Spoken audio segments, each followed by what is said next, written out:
So, nung nakaraang meeting natin, Wednesday, natapos tayo sa electric field, correct? So, sa next week, mag-meet tayo, kukunin nyo na yung quiz number 4, and the quiz number 4 will cover electric force tsaka electric field. So, aralin na electric force and electric field. You can now answer exercise 6.2. Naka-under yun sa electric field. To be submitted next week. So the schedule will be Monday.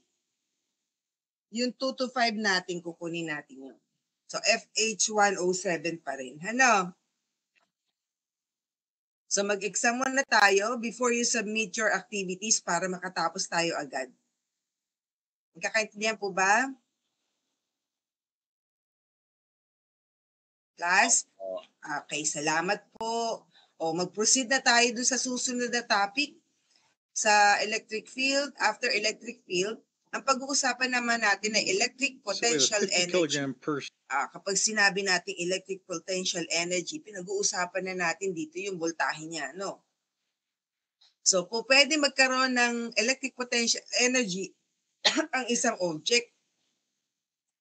Excuse me.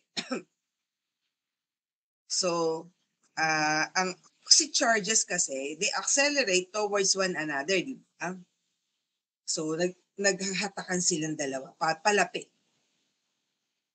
So, kung pwede siya maka-experience ng change in potential energy kapag ang isang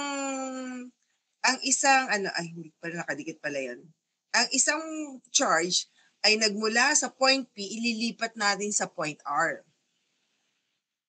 So, dahil nililipat natin mula point P papuntang point R, ang direction niya ay lumalaban sa daloy ng electric field.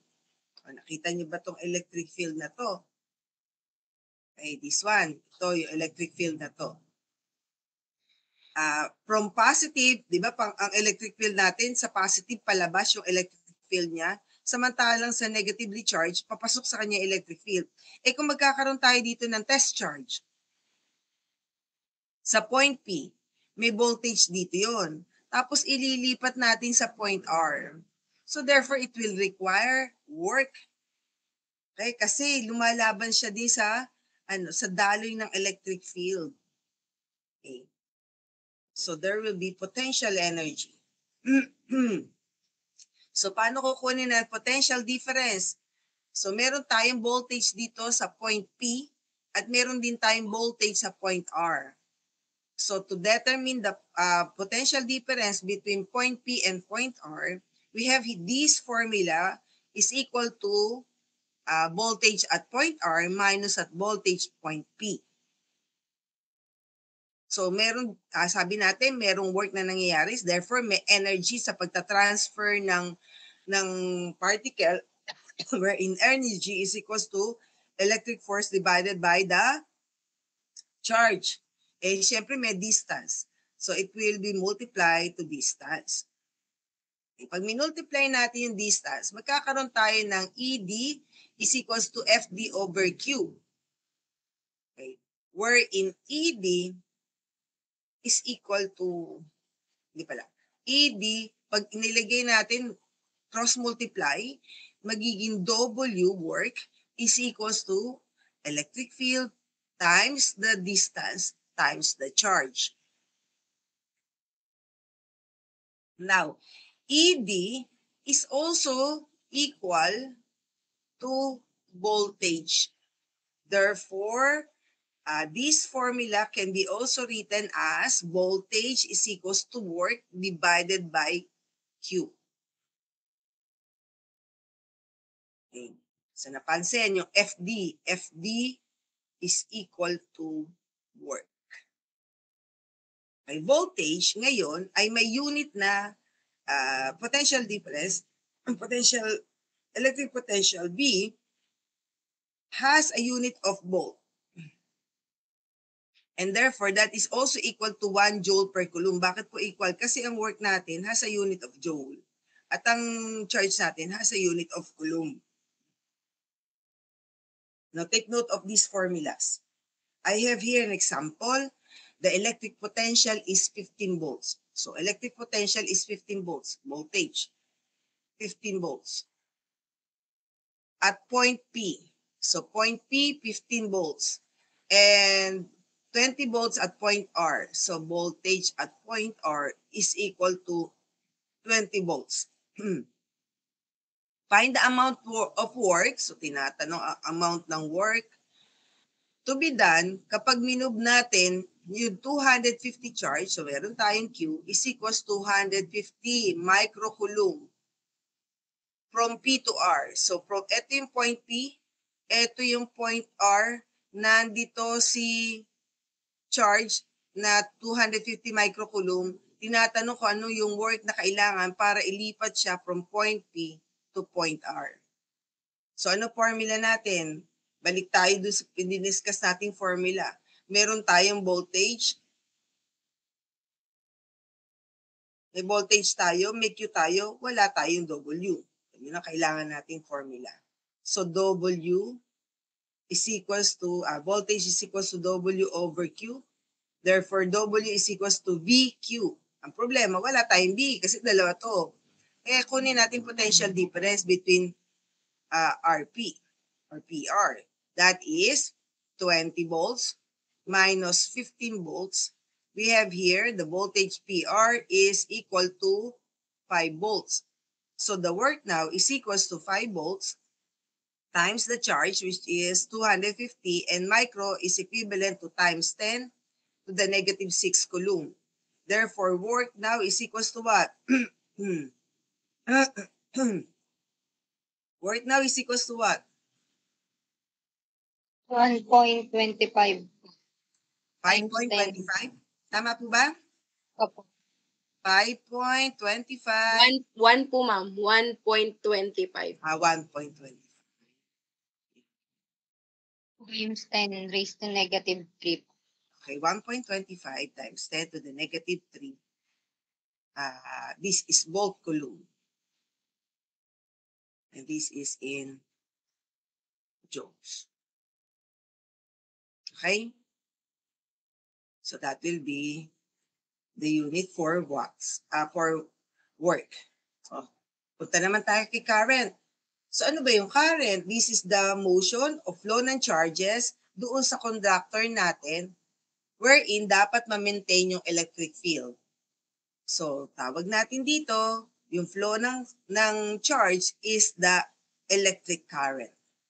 So ano yung electric current natin? This is represented by a capital letter I. So it has a unit of ampere. We have here a formula to solve current. And this is I is equals to Q over T. What is Q? Q is the net charge. So therefore, this is in coulomb. And time is in second. So therefore, we have here, for every 1 ampere, that is also equal to 1 coulomb per second. So I have here example problem. So how much current is flowing? So current ang hinahanap. Tapos ang given is coulomb. Therefore, that is a charge. Okay, 29.3 coulomb of charge pass at a point in 7.84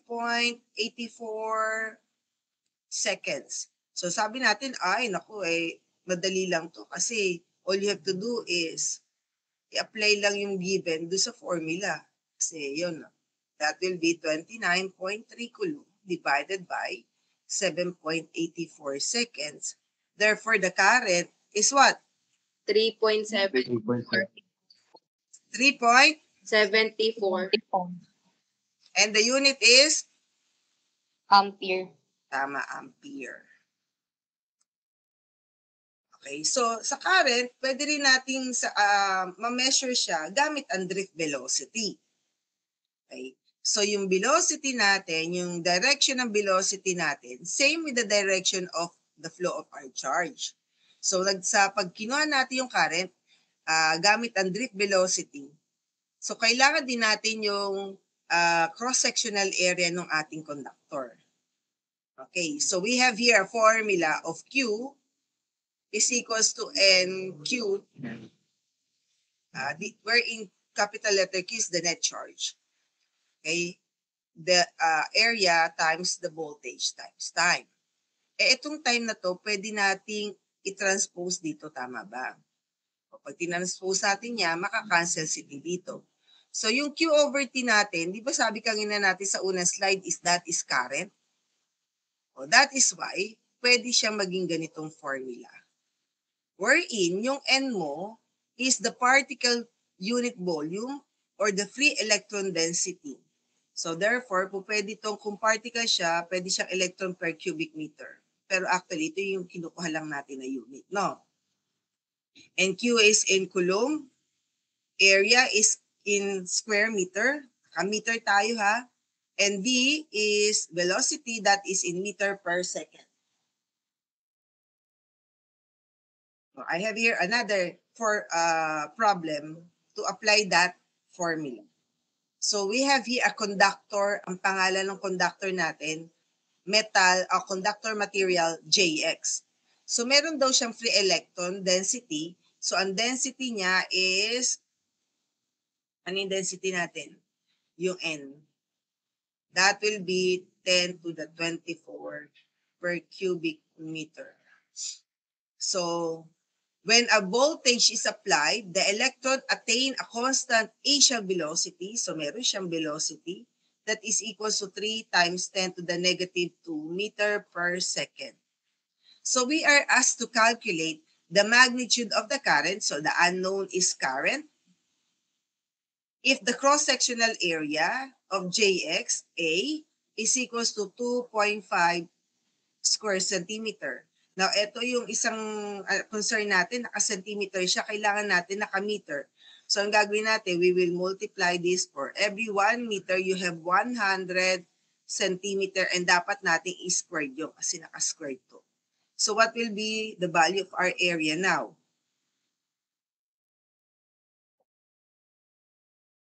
Kapag kinonvert natin siya into meter, what will be the value of our area? Dapat naka-squared yun na, 100 squared. So therefore, that is 2.5 divided by what? 10,000? That will be your answer. 2.5. Ano po? 2.5 times 10 raised to negative 4. Raised to? Negative 4 po. Okay, 2.5 times 10 raised to negative 4. And that is now in squared meter. So, ang formula natin kanina sa I is equals to NQAV. Tama ba? Balikan natin. NQAV. Yes. So, meron tayong N, meron tayong A, meron tayong B. Ano yung Q natin? Ano value ng Q natin?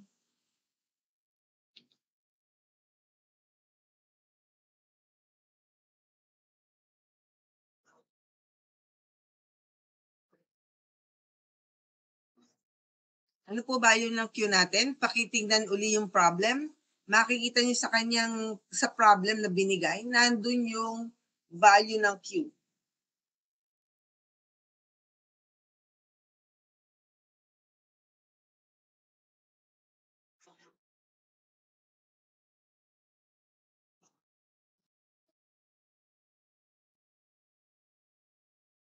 May nakakita na ba? Taas ang kamay na nakakita.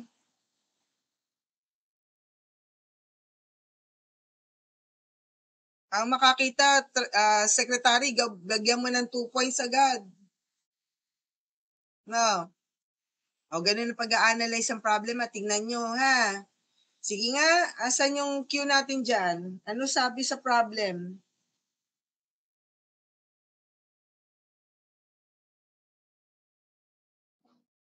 Yes, Mr. Parungaw.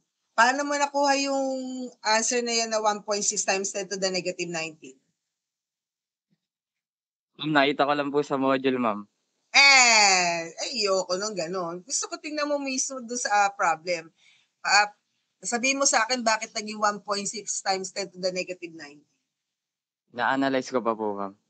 Kailangan mo i-analyze. Paano ko wala yung module? Nagpa-exam ako. I-analyze mo yung problem. Natawa ako doon sa picture mo, Vincent. Akala ko ikaw na si Diwata. Yes po, sino nagtaas ng kamay? May nagtaas ba ng kamay kanina? Yes po, Mr. Bernardo. Ma'am, minus po ba yung V po tapos yung A? Hindi. Pero may 1 point siya ha, Secretary. Kahit mali yung sagot niya. Sino pa makakatama? O gawin na natin 3 points. Para ng basketball yan. Yes, Mr. Enrique. Mr. ba? Right. Please. Miss Enriquez. Try lang po, ma'am. Kasi po sabi doon, the electron attain a constant po. Saan Kaya po? po yun yung, Ano sabi? ano po, the electron attain a constant actual velocity po. Okay, sinabi niya yung particle, electron. Therefore, ang sinasabi nating charge ay yung charge na electron and that is 1.6 times 10 to the negative 19. Very good, Miss Enriquez. Meron ka na 3 points. Para sa basketball, layo ng shoot mo. So, we have here the charge of the electron which is 1.6 times 10 to the negative 19 coulomb. Pwede na natin isolve si current. So we have here 10 to the 24 cubic meter times the charge of 1.6 times 10 to the negative 19 coulomb times the area of 2.5 times 10 to the negative 4 square meter times the velocity of 3 times 10 to the negative 2 meter per second. O cancel natin si cubic meter, square meter, tapos may meter dito, naka-cubic meter si taas, no? So ang matitira is coulomb per second and that is a unit for ampere per current which is ampere. O ano ngayon ang value ng ating current? Oy, gamitin ang calculator. Huwag yun sa module ha. Gumamit ng calculator. Para na exercise 1.2 po. Ano po, Mr. Requero? 1.2 po. 1.2 ampere. Okay, and that will be our answer. O, ganun ang pag-analyze ng problem ha. Tingnan nyo lahat. Ano yung meron doong sa problem na nakalagay. Minsan nagbibigay siya ng hint. Hindi siya diretsong nagbibigay ng value. Okay? Now, let us proceed with the 3 big passive components. So, tawag natin dito ay LCR. Yung tatlong yon ay si capacitor, si resistor, si inductor. Bakit siya tinawag na passive components? Kasi ito yung mga device na nagko-consume, nag-i-store, at nagre-release ng electricity. So, itong unang picture, dito na tayo sa kabila, sa baba. Itong unang picture, ito yung example ng capacitor. At ang symbol ng capacitor ay ito. Yung nasa ibaba niya. Okay. This is the symbol of the capacitor. Pwedeng ito, pwedeng ito. Pero pag ako gumagawa sa circuit, ito mismo karaniwan ang ginagamit ko, hindi yung minsan lang. Kapag resistor naman, ito yung itsura niya. Okay, mapapansin nyo, may mga color band siya. So, yung mga color band na yan, nandoon yung value ng resistor mo. Alamin pa, may table yun. Hindi kagaya ni capacitor, nakasulat na mismo agad dito sa katawan niya. Si resistor has a symbol of this. May parang bundok na magkakarugtong. Tapos si inductor naman, ito itsura. Parang itsura ng motor, no? Okay, so ang symbol ng inductor ay ito naman. Paano naman yung LED?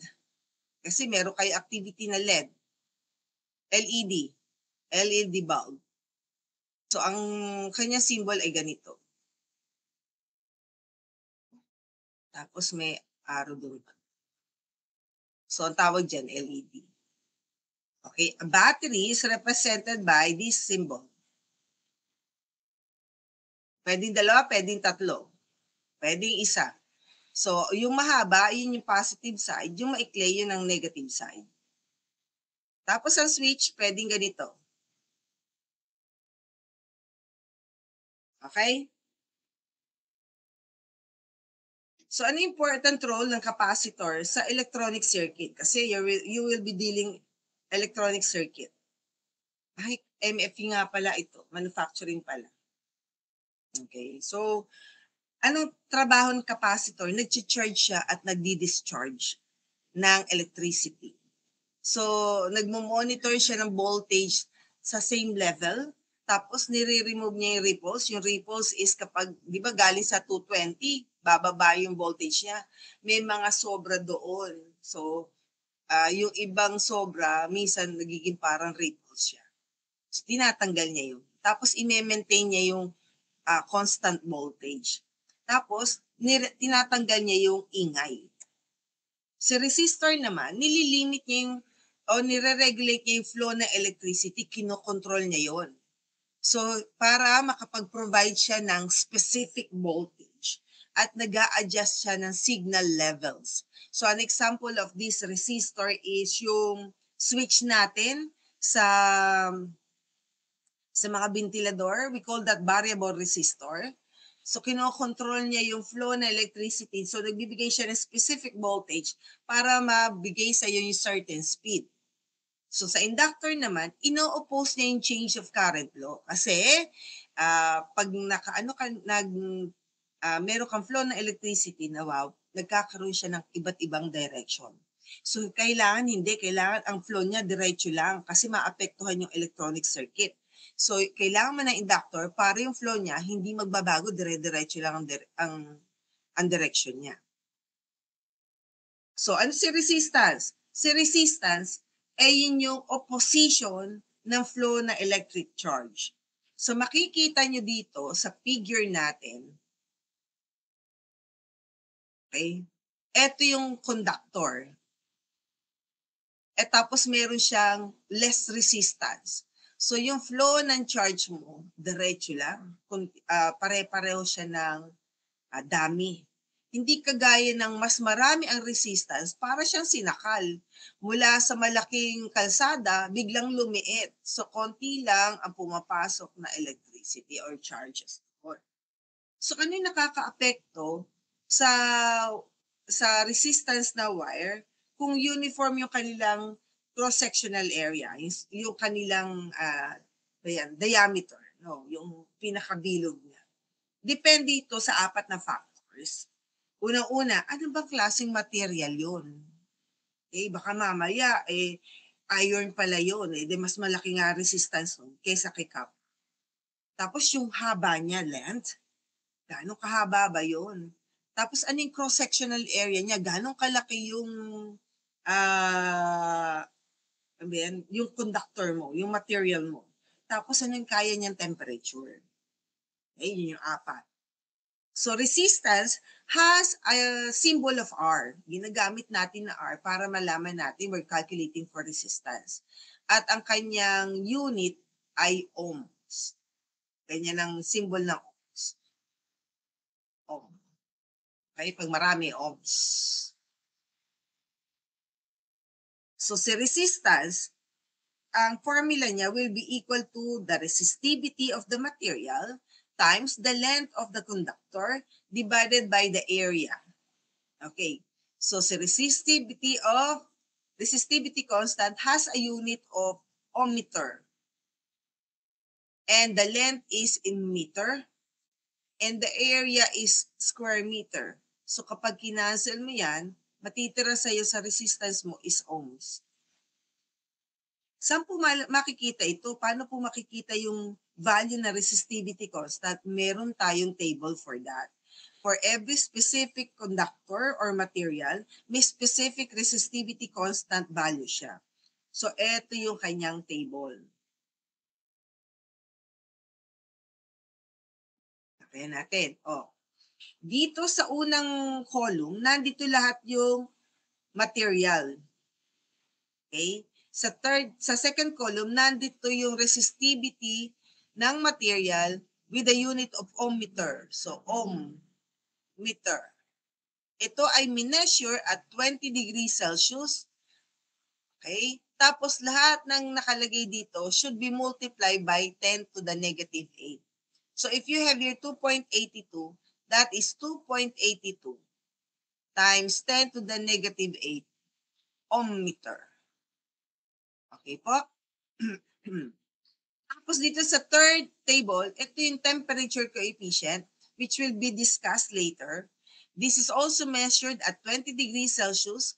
Lahat ng nakalagay dito should be multiplied to times 10 to the negative 4. Ito yon, with the unit of per degree Celsius. And this is the temperature coefficient with a symbol of like this one. Samantalang sa resistivity, ang symbol niya pag ganito po. No? At tandaan po yon. So I have here an example for this specific topic. So we are asked to calculate the resistance of the aluminum cylinder. So kailangan natin na resistance ng aluminum cylinder na ang length daw niya ay 10 cm. O, naka-centimeter tayo. Convert mo na agad dyan into meter and that will be times 1 meter divided by 100 centimeter, cancel. What will be the length? That will be 0.10 meter. Tapos may cross-sectional area daw tayo na ang value ay 2.00 times 10 to the negative 4 square meter. Tapos may given siyang resistivity constant, that is resistivity 2.82. Hindi ka na pinaghanap sa table. Binigay na agad. This is in ohm meter. Okay, so resistivity, resistance of the aluminum is equal to, based from this formula, resistivity constant times the length divided by the area.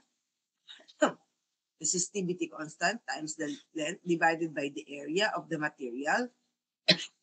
We have here 2.82 times 10 to the negative 8 ohm meter times the length of 0.10 meter divided by the area of 2.00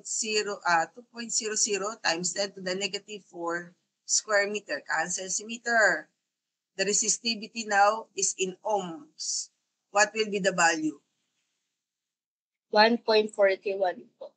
Times 1.41 times 10 raised to negative 5. negative 5 po. 5. And that will be the resistance of the aluminum.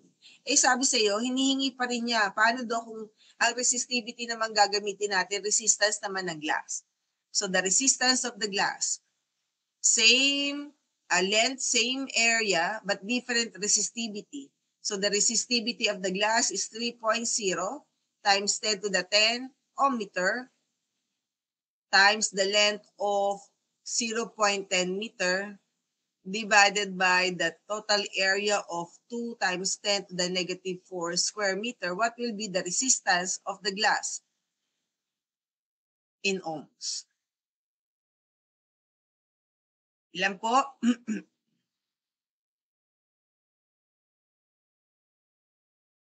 1.5 po. 1.5. So we have here 1.5 Times 10. times 10, Opo. Raised to 13 po. 13, 13? Opo, ma'am. Okay. So that will be the resistance of the glass. Okay. So another problem, a car head filament is made of tungsten. So yung headlight daw ng kotse may filament na tungsten. Yun yung umiilaw. So nakakita kayo ng bumbilya. Ito karaniwan representasyon ng bumbilya, di ba? So meron kayong makikita sa loob. O ito daw itong filament na yon is tungsten.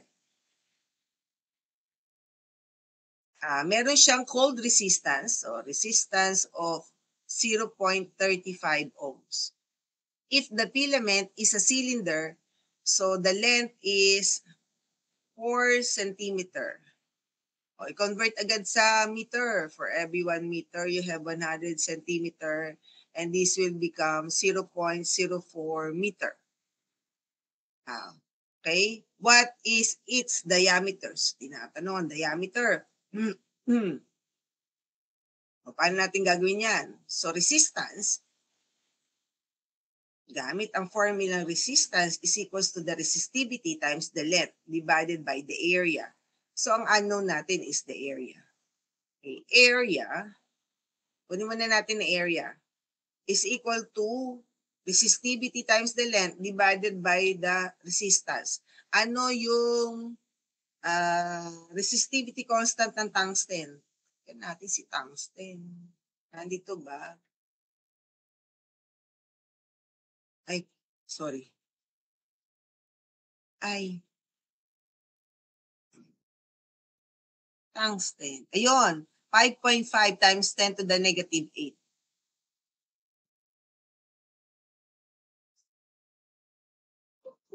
So we have 5.5 times 10 to the negative 8. So the resistivity of tungsten is 5.5 times 10 to the negative 8 ohm meter.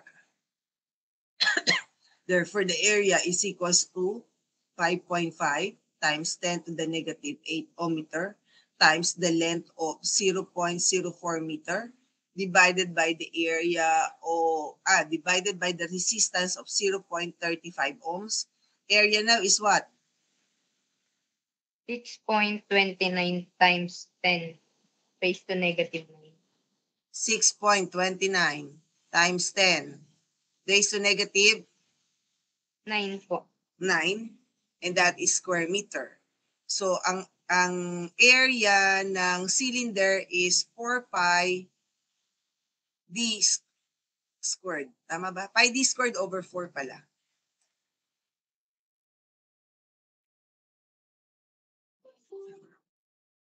Pi d squared over 4. Okay, para sa cylinder. Tama po ba? Okay, so ang ano natin is the distance. So, the distance, the diameter. So, hinahanap diameter. D is equals to, cross multiply, 4a divided by pi, naka-square to, so this is in square root. So, we have here, the diameter is equals to 4 times the area of 6.29 times 10 to the negative 9 divided by 4. Ay, mali. Area pala. Divided by the area.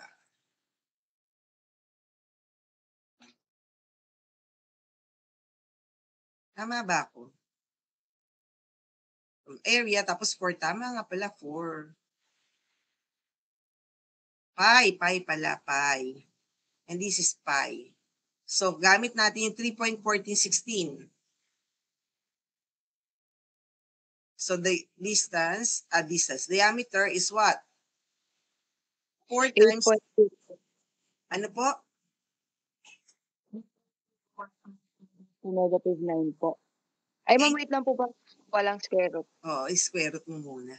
Thank you. 8.95 times 10 raised to negative 5 po.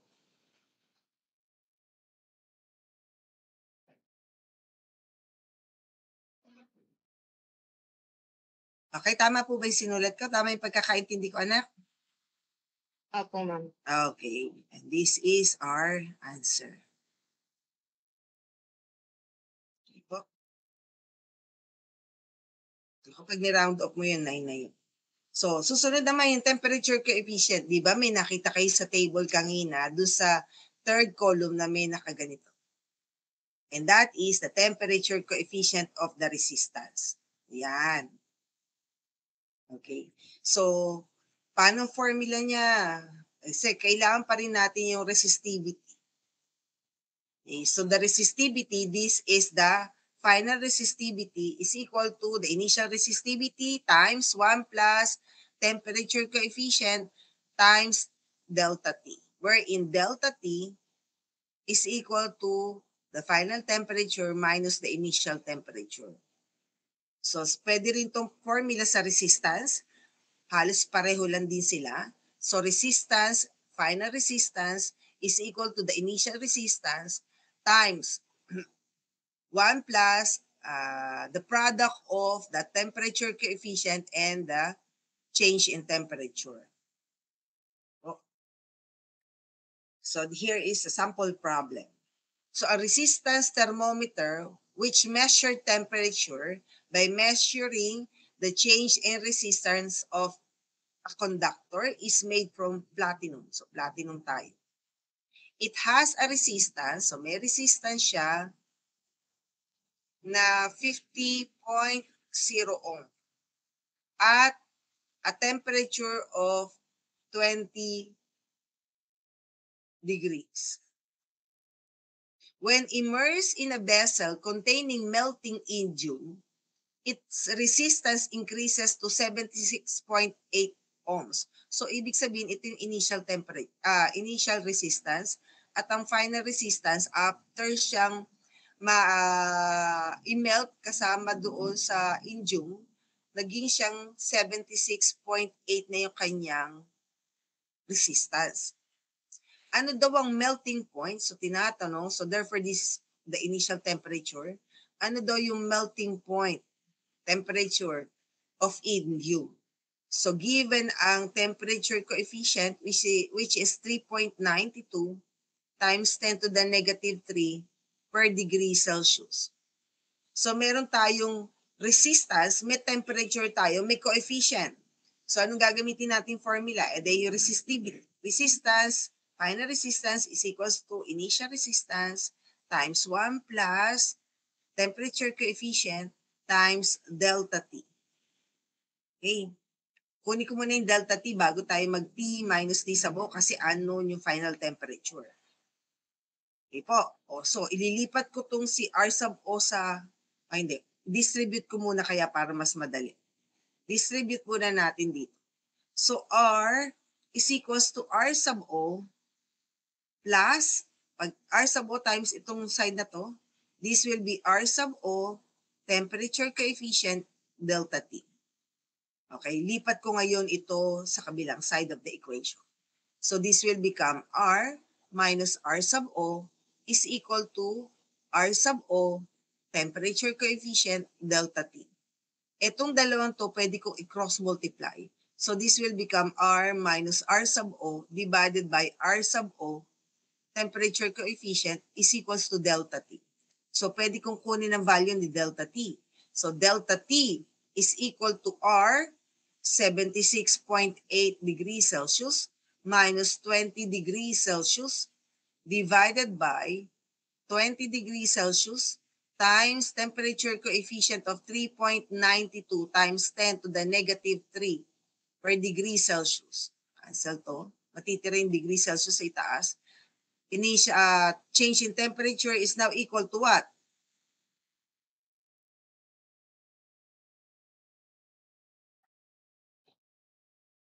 Ano yung ating delta T?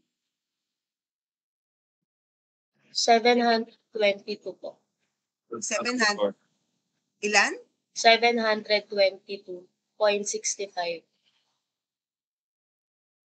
Talaga lang? Parang ang laki yata.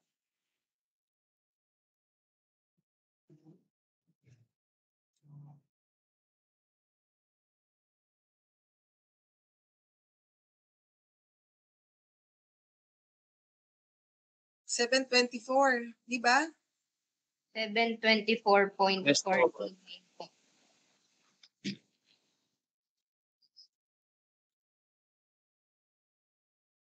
Ay, mali pala ako. 50 pala, hindi pala 20. Kaya pala ang laki. 50 yon from the given. So I have here 50. Ito yun, 50. 50. Ulitin natin ang calculation. 136.39 po. 100, 36.39. 36.39? Opo. 73 po.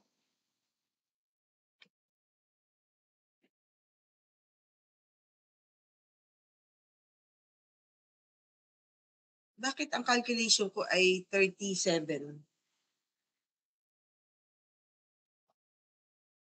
Pakiulit nga. Ako nga ulit. 0.73. 73, ma'am. Okay.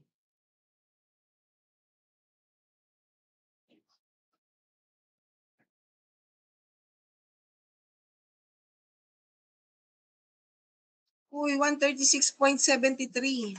Di ba? Opo, ma'am. Opo. O de, kung 136.73 yun. So this is in degrees Celsius. So po pwede siya maging 137 din naman, no? Kung susundin natin yung three significant figures. So may delta T na tayo. Di ba ang delta T is equals to the final temperature minus the initial temperature, unknown ng final temperature. So the formula will become T is equals to delta T plus initial temperature. That will be 137 ang delta T plus the initial temperature of 20 degrees Celsius. Therefore, the final temperature will be 157 degrees Celsius. And that will be your answer.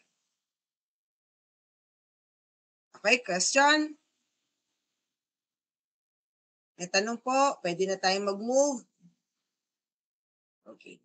So we will proceed with the resistor. Ito na exciting part. Malapit na tayo sa sa circuit analysis. So, meron tayong resistor, tama ba? May nakita kayong kulay doon. Na yung kada kulay, yung color band, may equivalent value. So, hindi lang siya value, nagsasabi siya kung significant figure ba siya, kung multiplier, or tolerance. So, ito yung mas comprehensive na table. So, makikita nyo dito sa ibaba, meron tayong mga capacitor, resistor. Now, meron siyang mga color band. Now, ang color band na resistor, maximum niya is 6. Minimum is 3. Okay. Etong 6 na band, nagsasabi kung ano yung gagawin mo. So, yung unang 3 color band, ibig sabihin nun, number talaga siya. Kukunin mo dito sa significant figure. Tapos itong ika-4, yun ay multiplier niya. Tapos itong ika-5, yun ang tolerance niya. At yung ika-6, that will be the temperature coefficient. Okay po.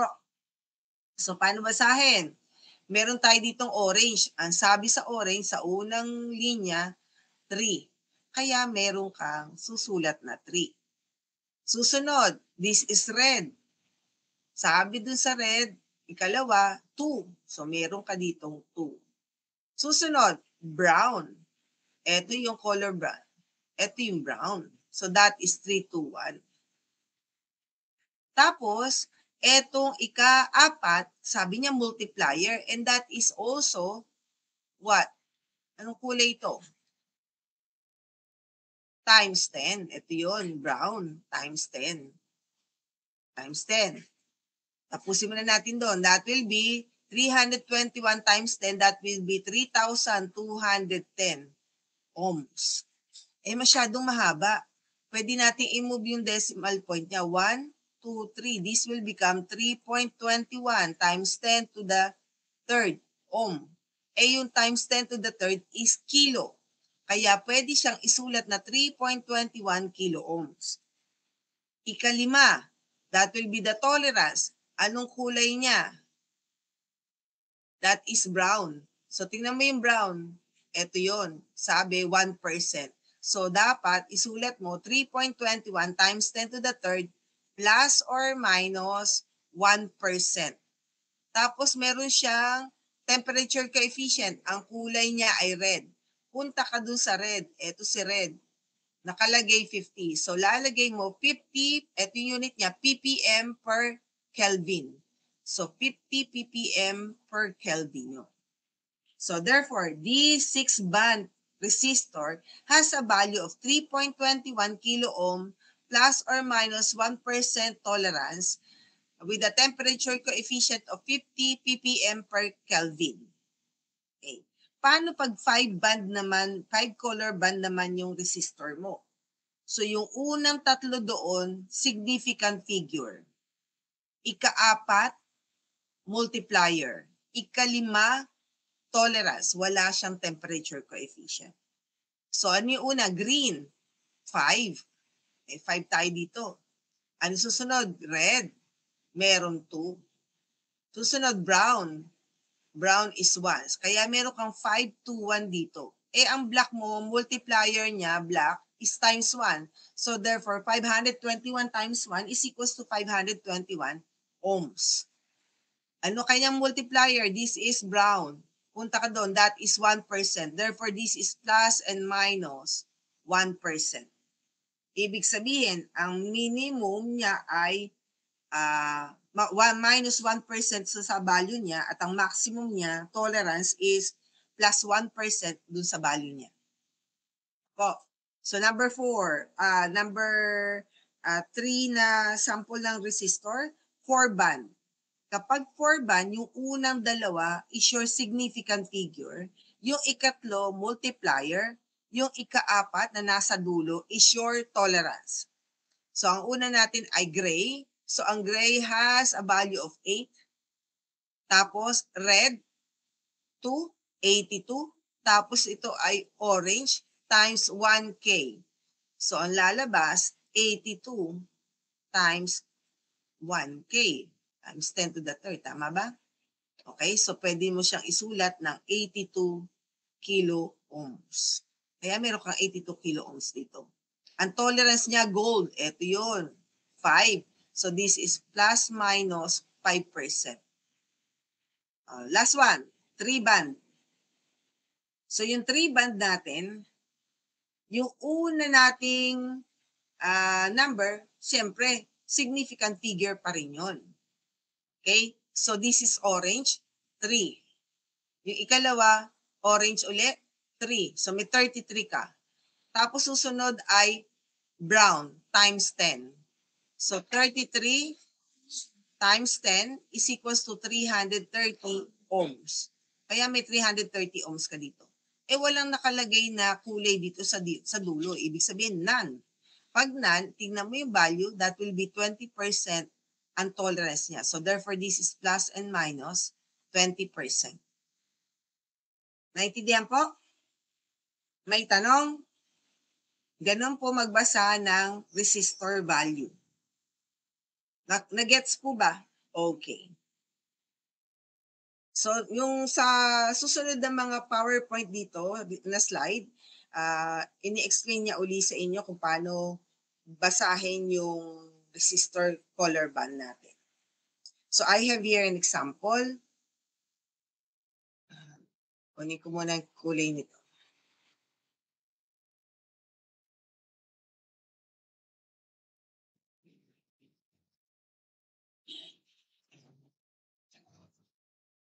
Okay. So, meron tayong red, yellow, orange, and gold na resistor. Ano ang value niya? Balikan natin yung table. Red, yellow, orange. So, 4 siya. Ibig sabihin, yung dalawa, yung red, yellow, significant figure. Yung orange, multiplier. Tapos yung gold will be the tolerance. So, tingnan muna natin ang red, yellow dun sa ating table. Red, yellow. So, si red ay 2, si yellow ay 4. So, we have here 24. Ang multiplier niya ay orange times 1K times 10 to the third ohms. So, this will be 24 kilo ohms plus and minus. Ang gold ay ilang percent? 5%. So, the tolerance is plus and minus 5%. Okay? Paano naman itong pangalawa? Violet, gray, and black. Tatlo lang siya. Ibig sabihin, yung kanyang tolerance is walang kulay. Ano ngayon ang answer natin dito? Violet, gray, tapos black.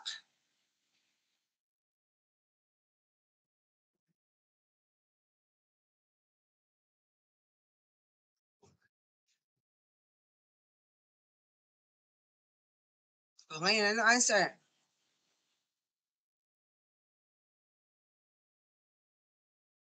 Anybody from the crowd?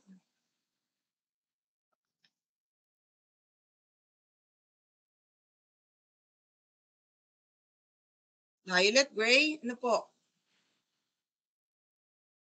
Hey, balik ka uli sa, di ba meron naman kayong module na doon yung kulay?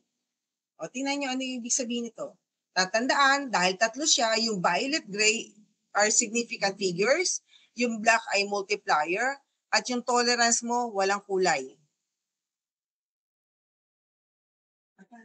Ay, yung kape na, mainit pa yun. May kape ka dun. Mainit pa lang sa coffee maker. 78, yes po, Mr. Riquero, that will be 78. Tama yon.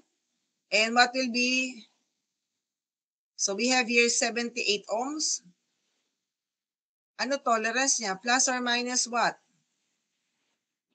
5% po. Tama, 5%.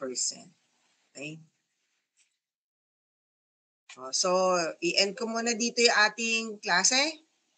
So, continuation will be next week. Kaya lang, magkikita muna tayo. 5% ba? Tama? Ay, 20%. Kasi none. 20% to dapat, ha? So, that is 20%.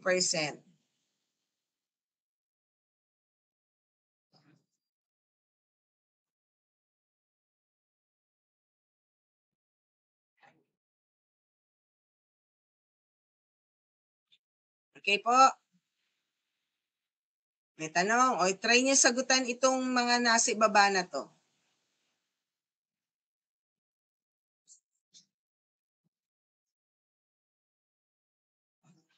Okay.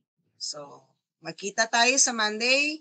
Reminder, that will be quiz for electric force and electric field. Daw tatandaan, yung direction po ng electric field ay bumabase kung sila ay attract or repel.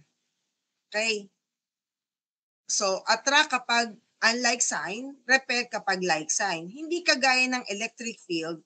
Si electric field bumabase kung positive ba yung charge niya o negatively charged. Kapag positively charged, yung kanyang electric field palayo sa kanya. Samantalang si negatively charged, yung electric field papasok sa kanya. Yun ang pagkakaiba. Okay po. Hey. Tapos ang formula kay force, electric force is KQQ over R squared. Samantalang sa electric field ay KQ over R squared. Gets po? Aralin mabuti. So quiz number 4 will be on Monday pala, Monday po, 2 to 5. And you're going to submit the experiment na capacitor together with your 6.2 exercise. May nakalimutan pa ba ako isasubmit nyo? Ma'am, yung ano po, retake po ng quiz. Yes po, thank you. Retake ng quiz. Wala na? Yung inyong written output sa experiment na ibigay na sa akin? Okay? Nabigay na? Okay. Yung capacitor tsaka yung isa pang may series and parallel, wala na siyang written output. Ang kailangan ko lang is yung mismong trabaho niyo. Doon ko na lang ibabase. Okay tayo? Yes po, Mr. Bernardo. Ma'am, sa Monday na rin po ba yun, yung circuit board individually? Hindi mo na yung circuit. Wala mo na yon. Okay po. Okay. Hanggang capacitor lang na isasubmit. Baka meron naman sa inyo makakapagdala ng multi-tester so that we can test kung nakapag-charge yung capacitor nyo. Nasira kasi yung tester ko. Kahit isa lang. Yes, Mr. Tan. Ano po ulit yung thickness ng wire? Yung maliit lang, anak. Pwede na ang 18 siguro. Pero pang mas maliit pa doon, para mas madali siya mag-charge. Okay? 18 or tama, 18 lang, okay na yun. Ganun pa po ba? Can you open your cameras please so that I can take a screenshot for my documentation?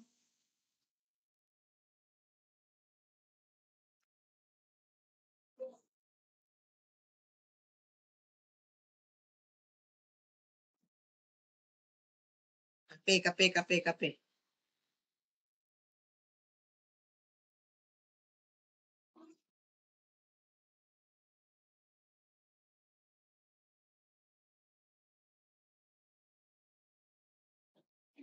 Sino ba yung nakadiwata ano? Yung ang kanyang profile is si Diwata. James, ikaw ba yan? James, ikaw ba yan? Di po. Sino ba yan? Nagulat ako sa ko. Estudyante ko ba si Diwata? Ako po, ma'am. Ako po. Sino yan? Sino yan? Pinsan po, ma'am. Si Vincent? Vincent, akala ko talaga si Diwata yun. Sorry. Diba? Si Diwata ba talaga yon?